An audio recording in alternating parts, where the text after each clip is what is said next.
IPL 2026-এর mini auction শেষ। চলুন দেখে নেওয়া যাক এক ঝলকে 10 টিমের নতুন নতুন কাদেরকে তারা সংযোগ করলো এবং কাদেরকে তারা কিনলো। প্রথমে আমরা কথা বলবো সিএসকে কে নিয়ে। সিএসকে এই বছর রবীন্দ্র জাডেজার মতন একজন টিভি মানে একজন বিশিষ্ট খেলোয়াড়কে বিক্রি করে তারা কিনেছে কাকে? তারা কিনেছে প্রশান্ত বীর। 14,20,00,000 টাকাতে প্রশান্ত বীরকে সিএসকে কিনেছে। তারই সঙ্গে তারা কিনেছে 19 বছরের কার্তিক শর্মাকে সেই 14,20,00,000 টাকায়। বুঝতে পারিনি সিএসকে এই বছর কি করতে গিয়েছিল অকশন টেবিলে, শুধুমাত্র নতুন প্লেয়ারদেরকে কিনতে গেছে। তারপরে তারা কিনেছে রাহুল চাহারকে। শেষে এক্সেলেটার যে রাউন্ড ছিল সেই এক্সেলেটার রাউন্ডে রাহুল চাহারকে মাত্র 5,20,00,000 টাকায় কিনেছে। এইটা একটা ভালো প্লেয়ার, কারণ সিএসকে কিন্তু স্পিনার দরকার ছিল। তারপরে কিনেছে তারা ম্যাট হেনরিকে। সেই ম্যাট হেনরি নিউজিল্যান্ডের, সেই ম্যাট হেনরিকে তারা কিনেছে 2 কোটি টাকায়। তারপরে কিনেছে আখিল হোসেনকে, ওয়েস্ট ইন্ডিজের আখিল হোসেন স্পিনার, তাকেও কিনেছে 2 কোটি টাকায়। তারপরে কিনেছে মিথু শটকে, অস্ট্রেলিয়ার বর্তমানে একটু তাবাড়তোড় অলরাউন্ডার মার্সু শট ওপেনিং, তাকেও কিনেছে 1,50,00,000 টাকায়। তারপরে কিনেছে জ্যাক ফুলার, এটা হচ্ছে নিউজিল্যান্ডের নতুন। তারপরে কিনেছে সরফরাজ খানকে কিনেছে 75,00,000 টাকায়। অবশেষে সরফরাজ খান দল পেল আইপিএলে। আগের বছর আনসোল গিয়েছিল, কিন্তু এই বছর সিএসকে তাকে কিনলো। এবং কিনেছে আমান খানকে কিনেছে মাত্র 40,00,000 টাকায়। সিএসকে ওভারঅল কিন্তু ওকে অত ভালো করতে পারেনি এরা। তারপরে চলে আসি দিল্লি ক্যাপিটালস প্রতি বছরের মতন এই বছরে কিন্তু অকশন টেবিলে বাজিটা মেরে দিয়েছে। তারা কিনে নিয়েছে পৃথ্বী শকে 75,00,000 টাকায়। শেষ মুহূর্তে গিয়ে পৃথ্বী শ দল পেল। এছাড়াও ডেভিড মিলারকে 2 কোটি টাকায়, মাত্র 2 কোটি টাকা। ডেভিড মিলার মানে হচ্ছে অসাধারণ বাই, এর থেকে সুন্দর বাই হতেই পারে না। কারণ ডেভিড মিলার যদি পরে আসতো তাহলে কিন্তু আরো বেশি দাম পেত, যেমন লিভিংস্টন পেল। এছাড়াও তারা কিনেছে বেন ডাকেট ইংল্যান্ডের টি20 ওপেনিং ব্যাটসম্যান, তাকেও কিনেছে মাত্র 2 কোটি টাকায়। এটাও খুবই সুন্দর বাই। এছাড়াও তারা কিনেছে শ্রীলঙ্কার প্রথম নিশাঙ্কাকে। অনেকদিন পরে কোনো শ্রীলঙ্কান ব্যাটসম্যানকে দেখতে পেলাম অকশন টেবিলে, সে বিক্রি হলো মাত্র 4 কোটি টাকায়। এবং বেশ ভালো প্রথম নিশাঙ্কা, বর্তমানে সেরা ফর্মে রয়েছে, টি20-তে নাম্বার 3 নম্বরে রয়েছে তিনি র্যাঙ্কিং এ। প্রথম নিশাঙ্কাকে 4 কোটি টাকা বেশ একটা ভালো পাই। এরপরে কিনেছে লুঙ্গি ইনগেডিকে কিনেছে 2 কোটি টাকায়। লুঙ্গি ইনগেডি এর আগেও ছিল দিল্লি ক্যাপিটালসে, আগের বছর চলে গিয়েছিল আরসিবিতে, এই বছর আবার তারা ফিরে এসেছে। তারপরে কিনেছে কাইল জ্যামিসনকেও কিনেছে মাত্র 2 কোটি টাকায়, বেশ ভালো বাই। এছাড়া কিনেছে আকিব নাবি। দিল্লি ক্যাপিটালসের সব থেকে দামি বাই এই বছর আকিব নাবি, 8,40,00,000 টাকায়। জম্মু কাশ্মীরের স্পিড স্টার অলরাউন্ডার আকিব নাবি, বেশ ভালো বাই। আকিব নাবিকে যদি কেকেআর কিনতে পারতো তাহলে হয়তো আমরা আর একটু বেশি খুশি হতাম, কিন্তু কিনে নিয়েছে দিল্লি ক্যাপিটালস মাত্র 8,40,00,000 টাকায়। দিল্লি ক্যাপিটালসের অকশন টেবিল সত্যি খুব ভালো করেছে, তারা সব ভালো প্লেয়ারদেরকে কিনেছে। এরপরে সে জিটি তো শুয়ে ছিল সারা অকশন টেবিলে, কোনো প্লেয়ারের উপরে সেরকম দাবা করছিল না। কিন্তু জিটিকে একটা জিনিস বুঝতে পারলাম না, তারা হচ্ছে টিভি বিক্রি করে রিমোট কিনেছে। যেখানে সারফরান রাদারফোর্ডকে মাত্র 2,60,00,000 টাকায় ট্রেড করে দিয়েছে মুম্বাই ইন্ডিয়ান্স, সেখানে তারা সারফরান রাদারফোর্ডের বদলে কিনে নিয়েছে কাকে? টম বেন্টনকে 2 কোটি টাকায়। টম বেন্টন ইংল্যান্ডের উইকেট কিপার, মিডল অর্ডার। এছাড়া তারা কিনেছে অলরাউন্ডার জেসন হোল্ডারকে 7 কোটি টাকায়। জেসন হোল্ডার টি20 ফরম্যাটে সেরকম ভাবে এখন পারে না, সেরকম যায় না, তারপরে তাকে কিনেছে জেসন হোল্ডারকে 7 কোটি টাকায়। এরপরে তারা কিনেছে অশোক শর্মা, বর্তমানে সৈয়দ মুস্তাক আলী ট্রফিতে সেরা উইকেট শিকারী অশোক শর্মা, বেশ ভালো বোলিং করছে।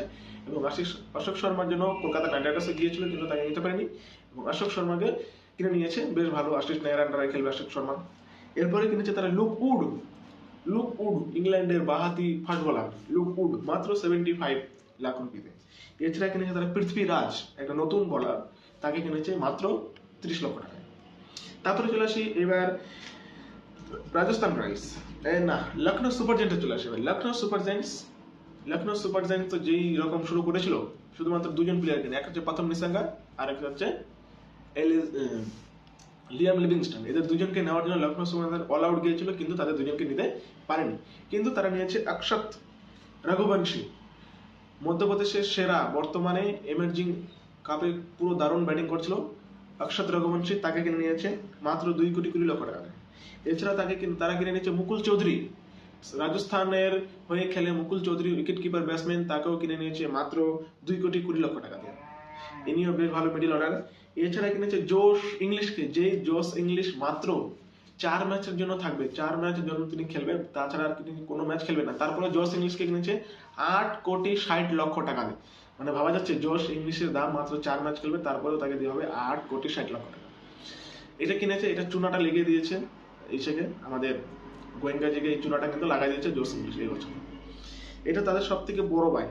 এছাড়া তারা কিনেছে দুইজন বেস্ট প্লেয়ারের বেস্ট প্রাইজে, সেটা হচ্ছে একজন ছিল হাসারাঙ্গা মাত্র 2 কোটি টাকা। এটা অবাক করেছে, হাসারাঙ্গার মতন একজন বলার মাত্র 2 কোটি টাকায় গিয়েছে, এটা সত্যি অবাক করার বিষয়। এবং এছাড়া কিন্তু নরকিয়া, সাউথ আফ্রিকার সেই ফাস্ট বোলার যে এর আগে কলকাতাতে ছিল, তাকেও কিনেছে মাত্র 2 কোটি টাকায় কিনেছে, বেশ ভালো। ওভারঅল ভালো শপিং করেছে লখনৌ সুপার জায়ান্ট, কারণ লখনৌ সুপার জায়ান্টের টিম এর আগেই সেটেল ছিল, তারা শুধুমাত্র বোলিং ডিপার্টমেন্টটা একটু দেখার বাকি ছিল, এবং সেখানে তারা একজন স্পিনার একজন ফাস্ট বোলার কিন্তু কিনে নিয়েছে বিদেশি, যার ফলে বোলিং ডিপার্টমেন্টটাও এবার একটু শক্তিশালী হয়ে গেছে। আর টপ অর্ডারে জোশ ইংলিশকে কিনেছে, 4 ম্যাচ খেলবে, সেখানে তিনি দুর্দান্ত খেলবে, এটা সবাই আমরা জানি। এরপরে আসি Kolkata night Riders. Kolkata night Riders তো এটা মিনি অপশন না, মেগা অপশন হিসেবে গিয়েছিল। মোট প্লেয়ার কিনেছে 13 জন, তার মধ্যে সব থেকে বড় ভাই তাদের ক্যামেরন গ্রিন, 25 কোটি 20 লক্ষ টাকাতে ক্যামেরন গ্রিনকে কিনেছে কলকাতা নাইট রাইডার্স, বেশ ভালো ভাই, কিন্তু প্রাইসটা একটু বেশি। তারপরে তারা আবার কিনেছে প্রথম নিশাঙ্কাকে 18 কোটি টাকায়। যখন 25 কোটি টাকায় ক্যামেরন গ্রিনকে কিনেছিল ভাবছিলাম এত টাকাতে কিনলো, কিন্তু যখন আবার প্রথম নিশাঙ্কাকে মাথিসা পাথিরানাকে যখন 18 কোটি টাকায় কিনলো, তখন মনে হয় যে না, ক্যামেরন গ্রিন তাহলে সস্তায় গিয়েছে। কারণ মাথিসা পাথিরানাকে 14 কোটি টাকায় সিএসকে রিটেন করেনি, 14 কোটি টাকায় সিএসকে মাথিসা পাথিরানাকে ছেড়ে দিয়েছে, সেখানে সেই মাথিসা পাথিরানাকে 18 কোটি টাকায় কিনেছে। এখন দেখার বিষয় কিরকম পারফরমেন্স করে, কারণ এ তো বেশিরভাগই শুধু ওয়াইডই করে, ওয়াইড আর নো দেওয়া তো মাস্টারও, এখন দেখা যাক কি করে।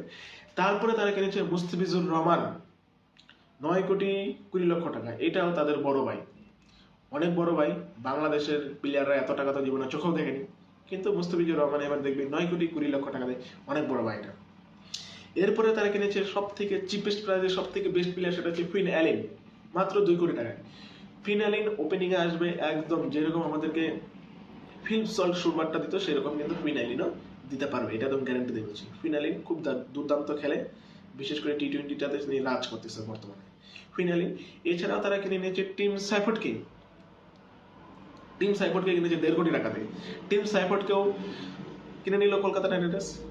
তারপরে আবার কিনেছে তারা রচিন্দ্র রবীন্দ্রাকে, মানে পুরো নিউজিল্যান্ডের যত প্লেয়ার ছিল সবাইকে কিনে নিয়েছে।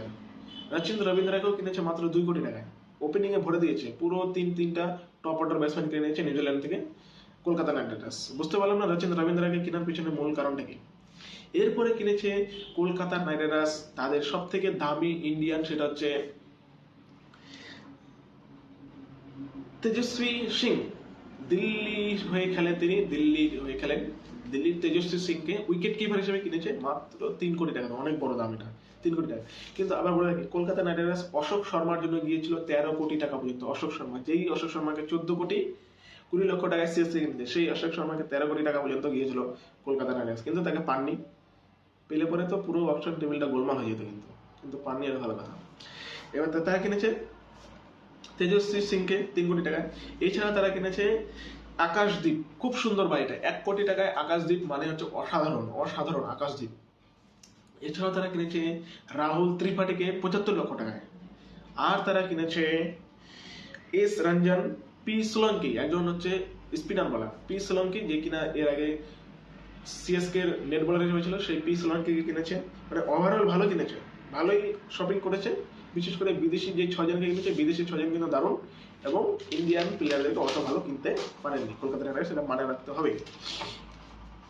এবার এসে মুম্বাই ইন্ডিয়ান্স সব থেকে কম টাকা নিয়ে গেছিল, মাত্র 2 কোটি 75 লক্ষ টাকা। এবার তার মতো তারা ভালো ভালো প্লেয়ার কিনেছে। প্রথমে তারা কিনে নিয়েছে ডিককে মুম্বাই ইন্ডিয়ান্সই বলেছিল যে তুমি নাম দাও, তোমাকে আমরা কিনবো, এবং ডিকক বর্তমানে যেই ফর্মে রয়েছে, আমাকে অবাক করলো যে ডিকক মাত্র 1 কোটি টাকা গিয়েছে। ডিককে কিনে নিয়েছে বেস্ট প্রাইসে। তারপরে তারা কিনে নিয়েছে মায়াঙ্ক রাওয়াত, একে 30 লক্ষ টাকায়। তারপরে যেজন কিনেছে আনসারি, মালোয়ার, সবাইকে মুম্বাই ইন্ডিয়ান্স প্রায় হচ্ছে বেস্ট প্রাইসে কিনেছে। কেউ হচ্ছে এর থেকে বেশি টাকায় কিনতে পারেনি, কিন্তু বিড করেছিল অনেকের জন্যই, কিন্তু পারেনি। এরপরে আসি আরসিবি, ডিফেন্ডিং চ্যাম্পিয়ন। আরসিবি কিনে নিয়েছে 7 কোটি টাকাতে ভেঙ্কটেশ আয়ারকে। 2024-এও যেমন 2025-এর আইপিএল এর জন্য যেমন কলকাতার সব থেকে বড় বিডিং ওয়ার হয়েছিল ভেঙ্কটেশ আয়ারকে নিয়ে আরসিবির সাথে, এই বছরের same to same bidding war এই আরসিবির সাথে হলো। কিন্তু এই বছর আর কলকাতা সেই ভুলটা করেনি, কলকাতা 7 কোটি টাকাতেই যেতে দিয়ে দিয়েছে আরসিবিতে। ভেঙ্কটেশ আইয়ারকে। অবশেষে কলকাতা এবার একটু দিমাগ দিয়ে শপিং এ গিয়েছিল। ভেঙ্কটেশ আইয়ার 7 কোটি টাকা চলে গিয়েছে। তারপরে জেকব ডাফি, খুবই অবাক করা বিষয় যে জেকব ডাফি বর্তমানে টি-20 তে 2 নম্বরে রয়েছে র্যাঙ্কিং। তারপরে তাকে মাত্র 2 কোটি টাকায় কিনে নিয়েছে আরসিবি। তারপরে তারা কিনেছে জর্ডান কক্স, ইংল্যান্ডের middle order wicket keeper Jordan Cox, মাত্র 75 লক্ষ টাকা। খুব সুন্দর বাই এটা। তারপরে তারা কিনে নিয়েছে মঙ্গেশ যাদবকে মাত্র 5 কোটি 20 লক্ষ টাকা কিনেছে মঙ্গেশ যাদব। এরপরে তারা কিছু লোকাল প্লেয়ার কিনেছে, যেমন হচ্ছে বিকি রাওয়াত, সাত্বিক দেশাই, এইসব কিছু ছোট ছোট লোকাল প্লেয়ার যাদেরকে বেস্ট প্রাইসে তারা কিনেছে। এইবার আসি রাজস্থান রয়্যালসের ব্যাটিং তো প্যাকই ছিল, তারা ট্রেড করে আরো প্যাক বানিয়েছিল, শুধু দরকার ছিল তাদের স্পিনারটা তারা বেশ ভালো মতন কিনেছে। তারা কিনে নিয়েছে রবি বিষ্ণয়কে 7 কোটি 40 লক্ষ টাকা। সত্যি অবাক করা যে রবি বিষ্ণয়ের মতন একজন বলার, স্পিনার বলার, যার জন্য হায়দ্রাবাদ যায়নি, যার জন্য চেন্নাই সুপার কিংস যায়নি, কেউ হচ্ছে অল আউট যায়নি, রবি বিষ্ণয়ের মতন একজন স্পিনার বলার হয়েছিল, সেটা কিন্তু সত্যি অবাক করেছে। এবং রবি বিষ্ণয়কে মাত্র 7 কোটি 40 লক্ষ টাকায় কিনে নিয়ে বাজিমাত্রা করে দিয়েছে রাজস্থান রয়্যালস। এছাড়া তারা কিনেছে অ্যাডাম মিলনে নিউজিল্যান্ডের ফাস্ট বোলার, তাকেও কিনে নিয়েছে। এছাড়া কিনেছে রবি সিং, এছাড়া কিনেছে তারা সুশান্ত মিশ্রা, এছাড়া কিনেছে তারা কুলদীপ সেন এবং বিঘ্নেশ পুতুরকে রিলিজ করে দিয়েছিল মুম্বাই ইন্ডিয়ান্স। সেই বিঘ্নেশ পুতুরকেও কিন্তু কিনে নিয়েছে রাজস্থান রয়্যালস। আর রাজস্থান রয়্যালস এই বছর শপিং এ গিয়েছিল শুধুমাত্র বোলিং কিনতে, আর সেটাও শুধুমাত্র স্পিন বোলিং, কারণ তাদের ব্যাটিং এবং ফাস্ট বোলিং তো প্যাক ছিল, শুধুমাত্র স্পিন বোলিং। সেখানে তারা দুজন ভালো বোলার কিনেছে, একজন হচ্ছে বিঘ্নেশ পুতুর এবং দ্বিতীয় হচ্ছে রবি বিষ্ণয়। খুব ভালো শপিং করেছে রাজস্থান রয়্যালস। এবার আসি আমাদের লর্ড সানরাইজ হায়দ্রাবাদ বুঝতে পারছিলাম না প্ল্যান এ বি সি কি ছিল, কিছুই বুঝতে পারি। যেখানে লিভিংস্টনকে প্রথমে 2 কোটি টাকায় বিক্রি হয়ে যাচ্ছিল, সেই লিভিংস্টনকে সানরাইজ হায়দ্রাবাদ শেষে কিনলো 13 কোটি টাকায়। লিভিংস্টন চলে আসলো সানরাইজ হায়দ্রাবাদে। এবার 4 জন ওভারসিজ, ভাবো একবার, Travis Head, Henry Klaasen, Pat Cummins, Liam Livingstone, 4 জন। তুমি বাজবা কার থেকে? এই 4 জনের মধ্যে একজন টিকে গেলে তো ভাই সব থেকে সেরা ওভারসিজ এবার হতে চলেছে SRH সানরাইজ হায়দ্রাবাদ এই বছর সব থেকে সেরা ওভারসিজ প্লেয়ার বাই করে নিয়েছে লিভিংস্টনকে 13 কোটি টাকায়। এরপর কিন্তু জেক এডওয়ার্ড, কে এটা জানি না আমরা, এ হয়তো কোনো আনক্যাপ বিদেশি। জেক এডওয়ার্ড, সালিন আরোরা বর্তমানে পাঞ্জাবের হয়ে আগুন লাগিয়ে দিয়েছে। সৈয়দ মুস্তাক আলী ট্রফিতে সালিন আরোরা আগুন লাগিয়ে দিয়েছে। আমি তো ভেবেছিলাম কলকাতা নাইট রাইডার্স হয়তো যাবে, কিন্তু যায়নি দুর্ভাগ্যবশত। এরপর তারা কিনেছে শিবম মাভিকে। অবশেষে শিবম মাভি দল পেল, 2 বছর পরে আইপিএল সে দল পেল। এছাড়াও কিনেছে তারা ইরান ফেটেরা, অমিত কুমার, মানে সাকিব হোসেন, সব লোকাল প্লেয়ার থেকে তারা কিনেছে। এইরকম সেরকম কোনো বড় নাম বলতে শুধুমাত্র লিয়াম লিভিংস্টনই আছে, তাছাড়া কোনো বড় নাম কিনতে পারেনি সানরাইজ হায়দ্রাবাদ। এইবার আসি পাঞ্জাব কিংস তো মনে হয় দুবাই ঘুরতে গিয়েছিল, সৌদি আরব ঘুরতে গিয়েছিল, তা না হলে তারা প্লেয়ারই কিনতো না, তারা পুরো অকশন টেবিল বসে বসে কাটিয়ে দিল। তারা কিনলো কাকে? বেন ডসন, অস্ট্রেলিয়ার লেফট হ্যান্ড বোলার, তাকে কিনলো 4 কোটি টাকায়। এছাড়া তারা কিনলো হচ্ছে কপার কুলনিকে। একটা ভালো বাই করেছে পাঞ্জাব কিংস, সেটা হচ্ছে কপার কুলনিকে 3 কোটি টাকায় কিনেছে। কলকাতা নাইট রাইডার্স এর জন্য বিড করেছিল, কিন্তু পারেনি। কলকাতা নাইট রাইডার্সের পার্টস সেখানে কম ছিল। তারপরে তারা কিনেছে বিশাল নিজাম এবং তারা কিনেছে প্রবীণ দুবেকে। মাত্র 4 জন প্লেয়ার কিনেছে এবং ওভারঅল ওকে সেরকম কোনো ভালো নাম কিনতে পারেনি তারা। তাদের কাছে টাকা ছিল, কিন্তু তারা চাইলে একজন ভালো ফাস্ট বোলার যেমন জেকব ডাফি, মুস্তাফিজুর, অনেক নরকিয়া, এরকম কোনো বোলারের পেছনে কিন্তু তারা যেতে পারতো, কিন্তু তারা যায়নি। এখন দেখার বিষয় কিরকম তারা প্লেইং ইলেভেন হয়। ওভারঅল এই যে অকশনে কথা বললাম, আপনাদের কোন টিমে সব থেকে ভালো লেগেছে, কোন টিমের অকশন স্ট্র্যাটেজি আপনার ভালো লেগেছে, কোন টিমের অকশন প্ল্যান দেখে আপনার মনে হচ্ছে যে না সত্যিকারে এরা ভালো করেছে, সেটা অবশ্যই কমেন্ট বক্সে জানান। আর ভিডিওটি যদি ভালো লাগে তাহলে অবশ্যই একটু লাইক দেবেন।